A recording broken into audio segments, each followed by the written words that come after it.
Since the dawn of internet betting, I've heard the same thing over and over. It's getting harder to win. But that is not true. I've been profiting more than ever before. I'm Tony from Betting-Analyst, a full-time professional gambler, and I'm going to be talking you through what you need to understand if you want to succeed. So I'm afraid I'm going to start off with the negatives. What's actually got worse for the sports bettors over the years, or should I say the professional sports bettors? Right, the most obvious one is cross-border betting.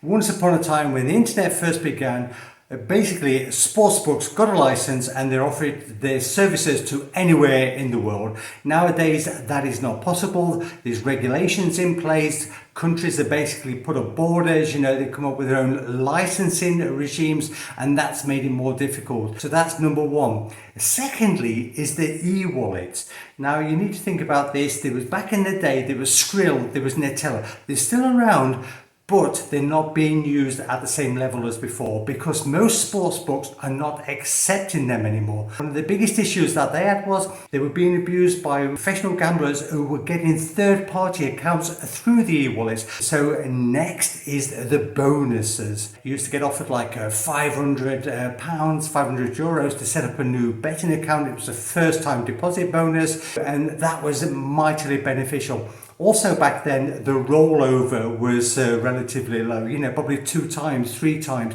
Nowadays, you're looking at 10, 15 times. Now, it's gone to that stage in the US where they started licensing a couple of years ago. And so, for the customer acquisition, these sports books started offering massive bonuses. But we are seeing them starting to dwindle. Now, some states are a little bit late coming to the scene, so there might be something special happening there for potential clients. But it's not as easy to get this sort of start capital anymore, this bonus. Then, of course, is the KYC. Now, this has become really unrealistic over the years. If we go back to the start, all you had to do basically was send them a copy of your personal ID, your passport, your driver's license, maybe your ID card, and some kind of proof of your address.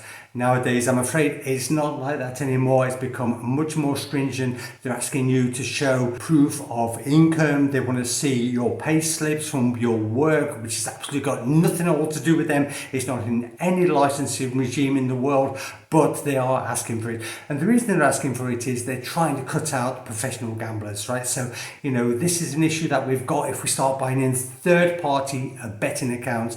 So just bear that in mind. The KYC has become a little bit sort of a hostage holding. Next is the actual shops, the beards, the runners that go to the betting shops. Now in the UK, this used to be relatively easy. You could walk in, place your bet, and if you won, it's a cash bet to get your money. Now the manager might have latched on at some stage that you're a professional gambler and sort of banned you or slowed you down. I had this happen in Germany, I had it happen in Switzerland, but I could also get accounts back then where these agents were actually getting commissions from the gaming companies like in Malta, and you just call them through and they'd be placing you like hundreds, thousands in bets because they were just getting a fixed commission on the actual turnover.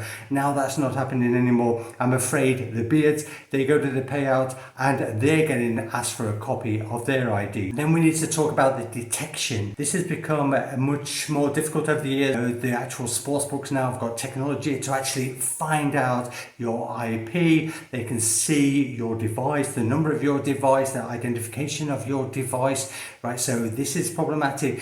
People then sort of latched onto, being on Netflix and so on, that they could just use like a VPN. And that was possible at the beginning also, but that's become more difficult as well because they can see that these are from a VPN farm. That's obviously not going to work anymore. You need to hide if you're going to, use a third-party betting account. Accounts are probably getting limited quicker than they were before. Now, back in the day, funny enough, Bet365 was known as Bet3.65. because if you won a fiver off them, you'd basically get banned. Now, I mean, some of the sports books out there, they're a disgrace, like B-Win, for example. They ban you even if you probably click the wrong button and they thought you had some kind of advantage. This is something that they've obviously been looking into over the years, right? They're using risk managers more, probably relying less on the sort of, the odds compilers. I'm afraid now it's all with the technology, it's easier to actually sort of spot people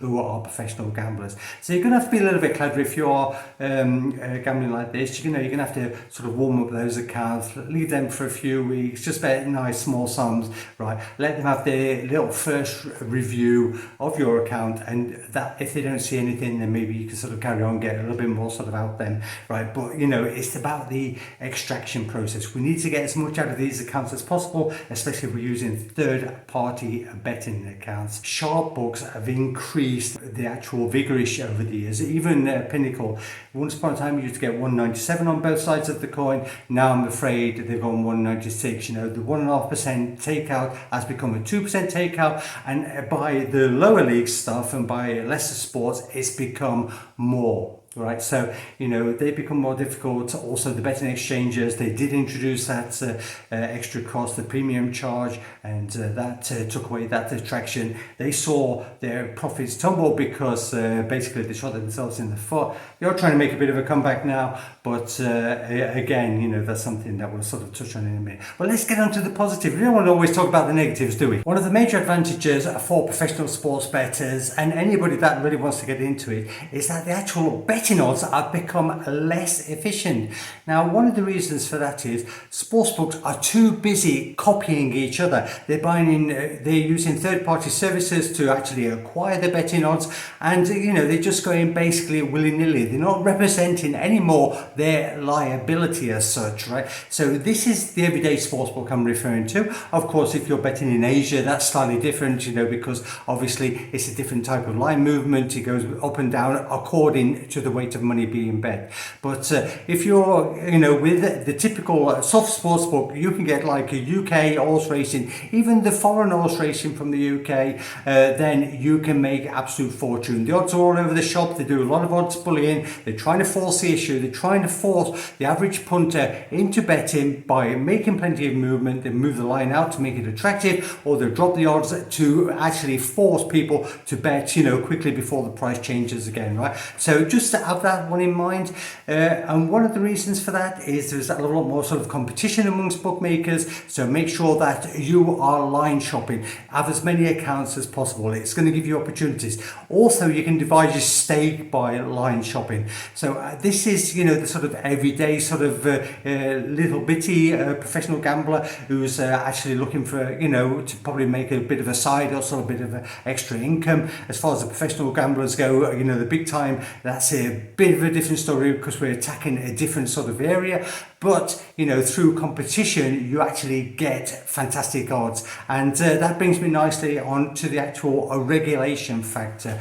If you actually do profit and the sportsbooks refuse to pay you, you can take them to court. You can go to the licensing committee. You can actually force the issue on them, right? So they can't just walk away without paying you. So regulation has its advantages and its disadvantages, but there are ways around the regulation issue, so I will discuss that in a second. And I also want to pick up on the fact that there's more betting markets than ever, and that means the sports books are using a lot of algorithms to create these odds. Turn the clock back 15-20 years ago, you probably had maybe 5 or 10 different types of betting types on a top league football match. Nowadays you've got maybe 200 different odds, and you see the same bet being offered often within the same platform at better odds if you know what you're doing. Just for example, a win bet is also a minus 0.5. Often you'll see higher odds with the Asian handicap, the minus 0.5, and that brings me really nice onto a great advantage, and that's the in-play betting. This is improved dramatically over the years. years. When they first began the in-play betting, there used to be one or two different types of bets offered, and that was it for the day. And then it sort of increased, consumer demand, and basically sportsbooks trying to show off that they were the better, the stronger the sportsbook. Bet365, they literally got in-play betting on everything. So with in-play betting, the great advantage, of course, is that because it's all algorithmic and they haven't got time to copy and paste other sports books, maybe buying them in from third parties such as BetRadar or other services which are totally inaccurate, by watching the game, by actually feeding into it yourself with your own eyes, right, you will outperform any algorithm if you know what you're doing. I also want to mention now, and this for me is absolutely the biggest factor, and that's the insane amount of betting tools that are there to help you, especially software. It's there for a low cost, right? I've probably spent millions over the years on software, just to find bets, actually to process data, to actually help me read the market, get bets down and so on, right? You don't need any of that stuff nowadays. As a beginner, as somebody in an intermediate stage, you can go out there, pay $100, $200 and you're up and running. On that note, I recommend you check out Pinnacle Odds Dropper. This top-of-the-line software tracks the falling odds at Pinnacle Sport, the sharpest sportsbook in the world. Pod removes the vigorish, the sportsbook's advantage, which in turn gives you benchmark odds that you need to beat. If you find higher odds with your sportsbooks, you have a value bet. By placing positive EV bets on a regular basis, you will profit. Pinnacle Odds Dropper offers much more than that, and in the right hands, you have a lethal tool that can be used for beating the sportsbooks at their own game. And then coming back onto the detection factor, right? I mentioned that detection has become a bit of a problem, but it's also become a bit of an advantage because it weeds out the sort of men from the boys. People that are doing match betting, they make a little money and then that's it, they're finished because they don't know how to get around these issues. But you can dig deeper. You start using a different device. You start making sure that you use a system like a proxy dice that's going to set up a different IP for you, for your sort of mobile data and whatever, right? So, doing stuff like that is easy to get around it if you put in the effort, and that's the great thing about professional sports betting. The more you put in, the more you're going to get out. And the final thing I want to say on the positive is you can now go global with your network. If you want accounts in Africa, you can find Africans that will open you betting accounts. If you want accounts in the UK, Ireland, you can do the same. What about a 2% betting account with Betfair? If you're in the US, find yourself a British friend and you've got access to that market. And also, I just want to mention, a lot of people get this wrong.